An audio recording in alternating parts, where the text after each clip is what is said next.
for not leading any noisy politics. So Kwesi Amissah, former vice president, is no more.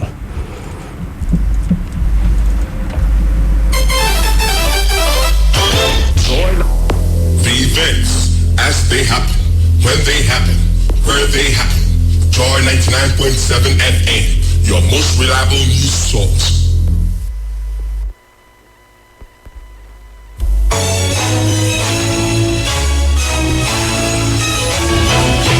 This is the Joy FM breaking news story. So you just heard Malik Abbas Dabo there. Tell us how former Vice President Kwesi Amissah has passed away. We just got this confirmation, Malik, from a source close to us. Yes. This is a former Defense Ministry official who is also a senior member of the opposition NDC, who just confirmed this to us, that former Vice President Kwesi Amissah Arthur is no more. And as I said, we know him. We know that he was Assistant Finance Secretary under the PNDC. Then he went to teach after the NDC lost the elections in 2000. When the NDC came back into office in 2008, then President Mills appointed him governor of the Central Bank. So he was governor of the Central Bank until 2012 July, when President Mills died and Vice President John Mahama became president. The Constitution requires that he should appoint someone as his vice. So he appointed Kwesi Amissah Arthur as his vice, and Kwesi Amissah Arthur was vetted by Parliament and subsequently approved, and he became vice president for the run together till the next election, which was 2012. They won the elections, and he was vice president throughout the term till 2016. 2016, he was still running mate to former President Mahama before they lost the elections. And as I said, that one of the things he's renowned for is the decency of his politics. He was not noted for tempestuous politics. He was not noted for aggressive politics. He was noted to be a very somber, reflective person, who at some times it was said that he was not a politician because he was not noted for the things that politicians are noted for. The sad story we have this morning is that he's no more, that he collapsed at a gym, was rushed to the 37 military hospital, where he died shortly after arrival there. So one of my colleagues who worked with him, and I happened to be at the Bank of Ghana when they were unveiling the 2 cedi notes. One of the key persons who was very close to Kwesi Amissah Arthur was Joy Business's George Weafi. And I remember at that unveiling, George was the only person who got interview with him, and he consistently got interviews with the man. I think let's talk to George. George, it's a sad morning, isn't it? Oh, yes, it's right. It's a very sad morning. A very passionate person if you speak to him personally, and at the banking level, what he wanted to do to bring stability in the industry and all the rest. And he's somebody who would always grant you attention and all the rest when you push very hard to get some details from him on some issues and all the rest. Even though sometimes he doesn't want to go on record with you, he would want to explain to you, this is why we are doing this, is how we are doing this, and all those things. And very plain on issues and all the rest. A different person behind the public face, that a very calm person, understanding, and a very detailed person and all the rest. So it's very, very unfortunate, and very, very unfortunate. No, George, I think even his public appearances, he was quite calm. He was not one of aggression. He didn't offend people with his politics. We know that politicians tend to say things that are offensive, especially against their political opponents. He was not noted for that, was he? Yes, he wasn't. And sometimes you see that he was not even a politician sometimes. Yeah. And maybe the new position of taking up the vice president forced him, because there were instances where he even disagreed with certain things that his party was doing and all the rest. But he still found a fine way to get that message across when it comes to the economy, monetary policies and all those things, and how it should be done and all the rest. But this is, we should think about the state, the national level, and the interest of the country than a certain group's interest and how those things should be done. It's a sad morning, and I remember that when they were unveiling the 2 cedi notes, you note that when the redenomination was done in 2007, the then government did not print the 2 cedi notes, right? It was the Mills government that printed the 2 cedi note, and he unveiled it as central bank governor, and I was at the central bank that day when the note was being unveiled, and I remember you getting an interview with him, and I was just following you, taking pictures with my camera at the time for a story on Major Online. And he was a very fine, nice person, and it's sad that we would lose him like that. And talking about his relations as well, a very good relations with people at the bank as well, and trying to ensure that the right things are done and all those things. So, and as I said, that if you try to engage him behind the public space, he comes across as a very calm person, as somebody who is willing to listen and ensure that certain things are done. Even though he might disagree with you, he would want to convince you to understand why these policies have to be taken in the interest of the financial industry and the banking industry, and where he had to crack the whip, he believes that let's do this because it's in the interest of the economy. One of the things I remember him not too long ago was one of our colleagues met him at a public forum somewhere and wanted to find out from him whether he would run for the flag bearership of the NDC, and he consistently said that the party was engaged in reorganization. He did not want to be heard jumping the gun. He thought that it was proper to wait for the processes to be gone through for the party to complete with its reorganization. If the party opened nominations for persons interested in leading the party to the next election to pick up nomination forms, at that point, what his interest would be, what his future in politics would be, he would make known, which kind of speaks to the kind of person that he was: quite diligent, quite meticulous, quite measured, and quite reasonable even in his politics. And I remember when the news came that he was being considered, I remember I pushed him so hard, and it's like, you have a good job, Governor. Well, he said that if opportunity is given to him to serve his country in a bigger office, why wouldn't he take up that opportunity? Because we all thought that, okay, the governorship is a comfortable position, so stay there. You don't want to be tainted in any politics. And it's like, George, I mean, it's a call, it's a national duty, and if I'm given that opportunity, why don't I accept that position and go ahead and do it? So then I got the indication from him that he's going to take the position as vice president or running mate and go with the president and run for that seat. Even though I was shocked, because I thought that he was somebody who was comfortable in a space as a governor, and you can move on and do other things. Right. Thank you so much, George. It's a very, very difficult moment, and at this point our heart goes out the most to the family, his wife, Madam Matilda Amissah Arthur, and his children. Well, this is not an easy news to break now, but if you just tuned in, this is the breaking news as we have them now.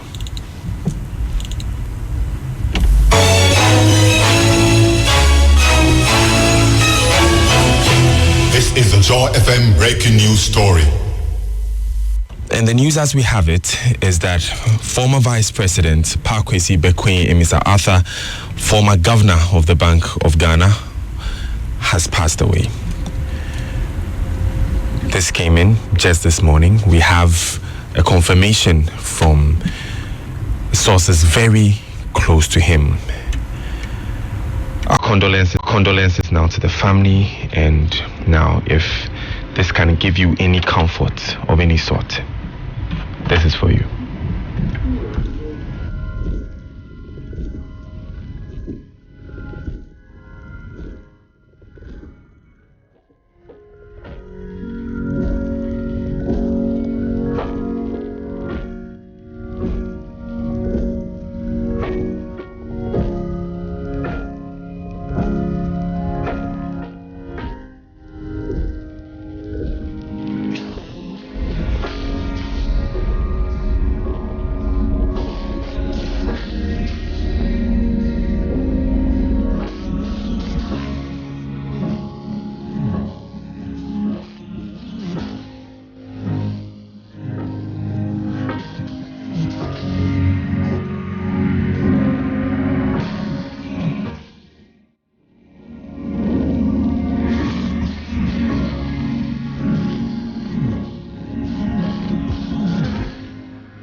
So that's My World Needs You by Kirk Franklin featuring Sarah Reeves and Tasha Cobbs. It's a difficult time this morning for the family of former Vice President Kwesi Amissah Arthur, who has just passed away this morning in the gym.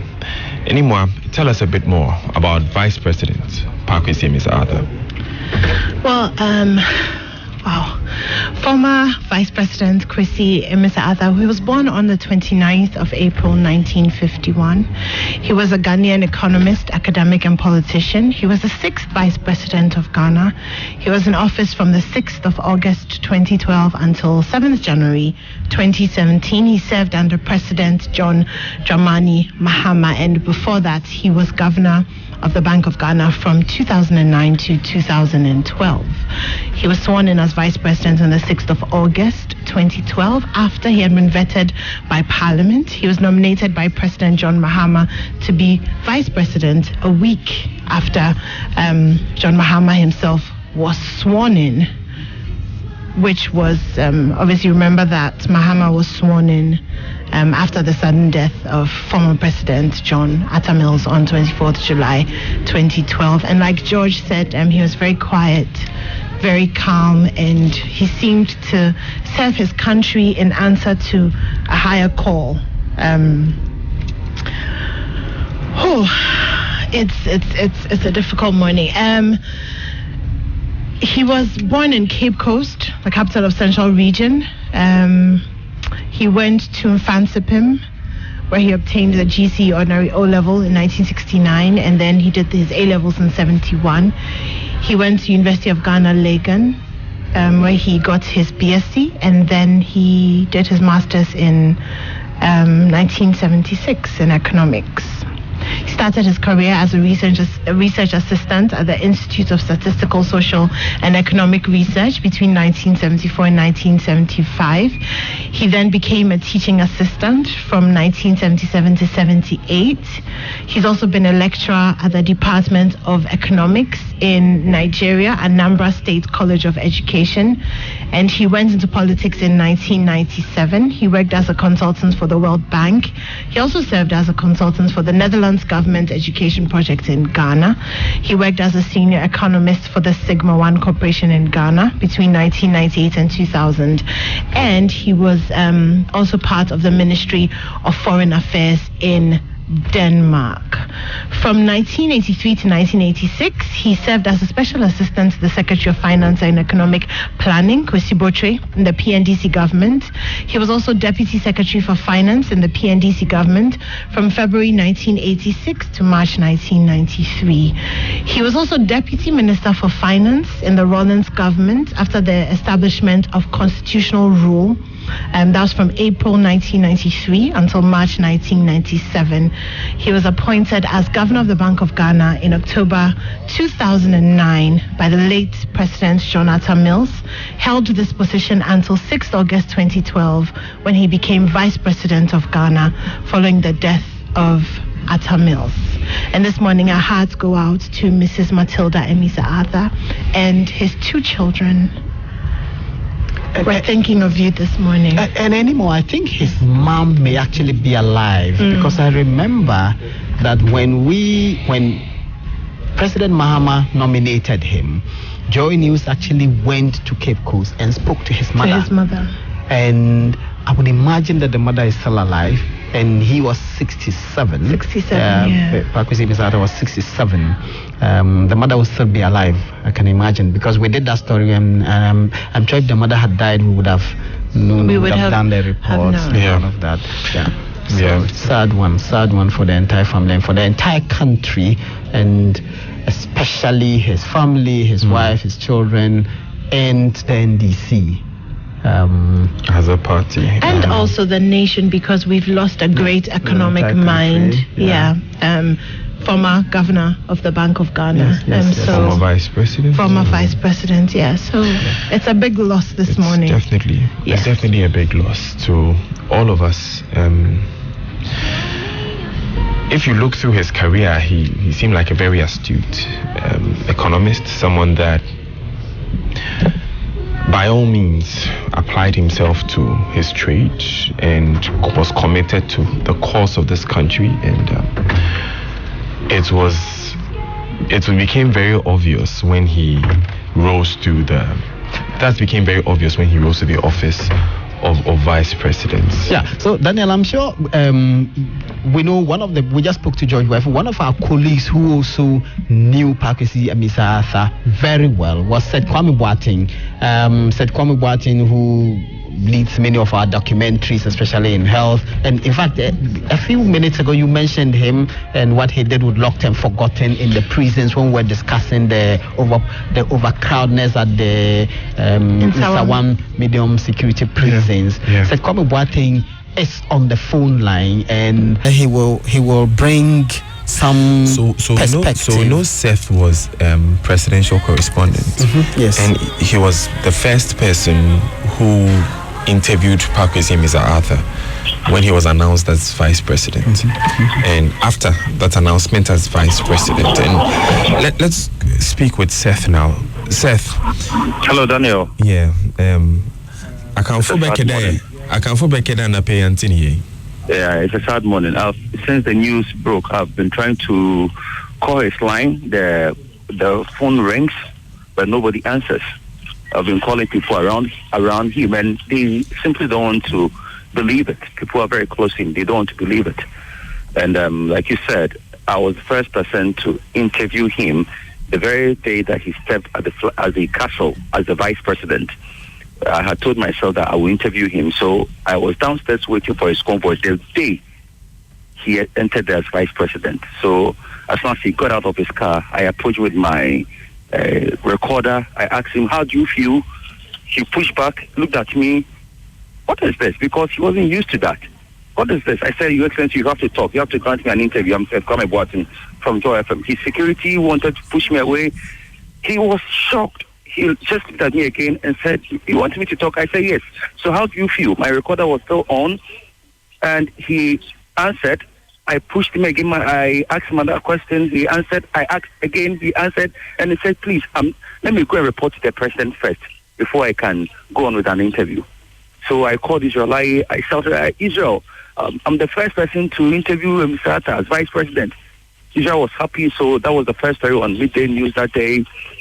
Subsequently, we've had many interactions. I remember in the heat of the Bunkrugu disturbances, I needed somebody in government to talk to about what could be done to help the people of Bunkrugu.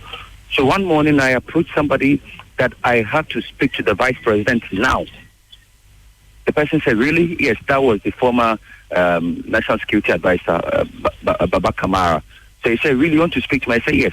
So in about 10 minutes' time, I got a call from the Flagstaff House that the vice president is ready for you. So I rushed to his office. There he was. We said a lot about what you are doing. You've been to Bunkrugu, the issues there. So what can be done? And I said, "Your Excellency, they are planning to fight now.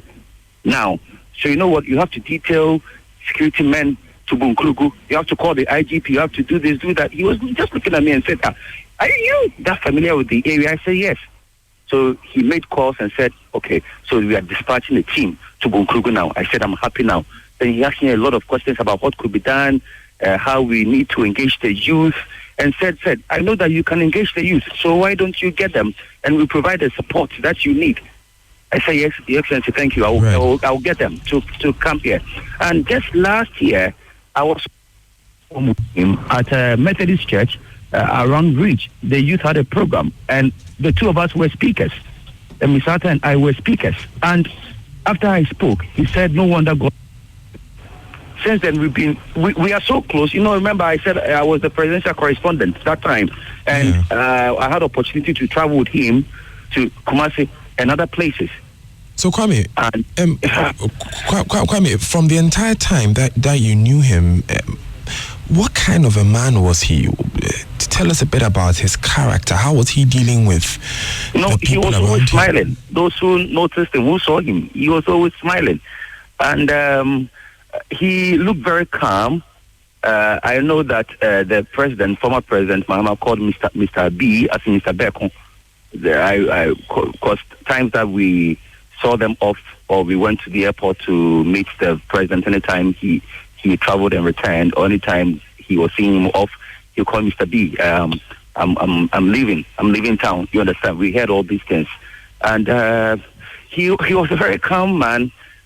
I don't remember the last time I saw him angry during the period I covered the presidency. And I remember when he was being prepared to take the position of the vice president, he was then the governor. He was frequenting the castle almost every day. So one day he got there and I asked Mr. Governor, are you going to be the next vice president? He laughed and said, let's watch and see.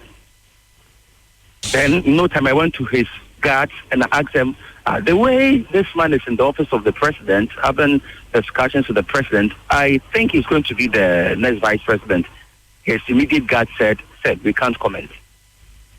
He came out, I approached him again. He said, let's wait and see. He was smiling. And he's noted for that. He smiles, he's calm. Well, being someone who knew him... just a few months ago, I called him that I've not heard you grant any major interview since you left office, so you have to grant me an interview. He said, I'm not prepared. I said, you are prepared, you can talk. He said, I'm not prepared. I said, you know what? You direct me to your office. You will talk. He said, on what? He said, you send me the questions, the areas you want me to speak to you about. So I sent him the areas. He gave me time. So I called him on that day. He said, come around 9. And, he set up with the NDC former national organizer, Yabua Tinjan. So I went to the office at East Legon. He said, you didn't come with your cameras. I said, no. I rather want Amissah to do the interview. He said, oh, you should have come with her. So I said, I came to pave the way. So I'm going to call Amissah to come. So Amissah went. So an interview we had with him a few months ago was what Amissah had from him. It's a very sad morning, Daniel. Right. Very, very sad morning. Very, very. What was the kind of man that his staff? What were the kind of things that his staff said about him? How were his dealings with the people who worked with him on a daily basis? Do we know anything like that? Daniel, I don't think. You know how politicians behave, but he was different. He will say it as it is.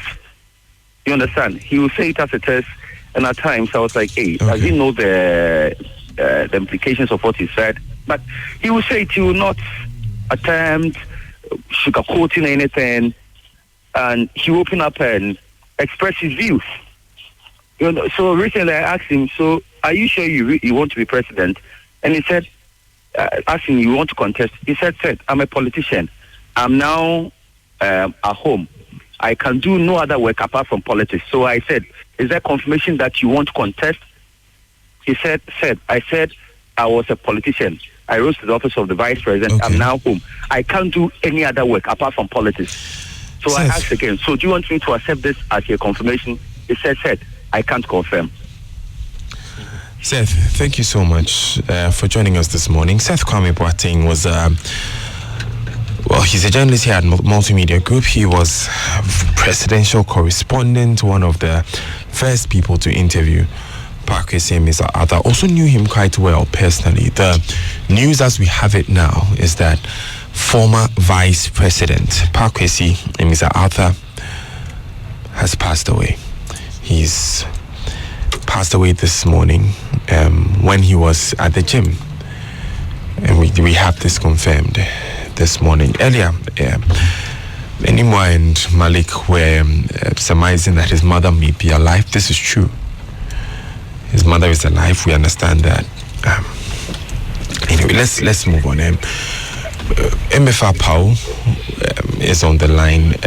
If you quite remember Seth mentioning that the last time we spoke to former Vice President Kwesi Amissah Arthur, it was an interview with MFR. So MFR has joined us. MFR, it must be a difficult time for you this morning. Indeed, a very difficult time, I would say. I don't even know where to start from, but it goes way beyond the rather last interview, because my he had a personal relationship also with Uncle Kwesi, like I call him. Way back from when I was at Radio Gold, he was one of the few people that would say, I won't call you Amissah, I'll call you Irene, because that's the name that I know. So fast forward to the very last interview, like would say, I'm sure that's the only thing I can talk about right now.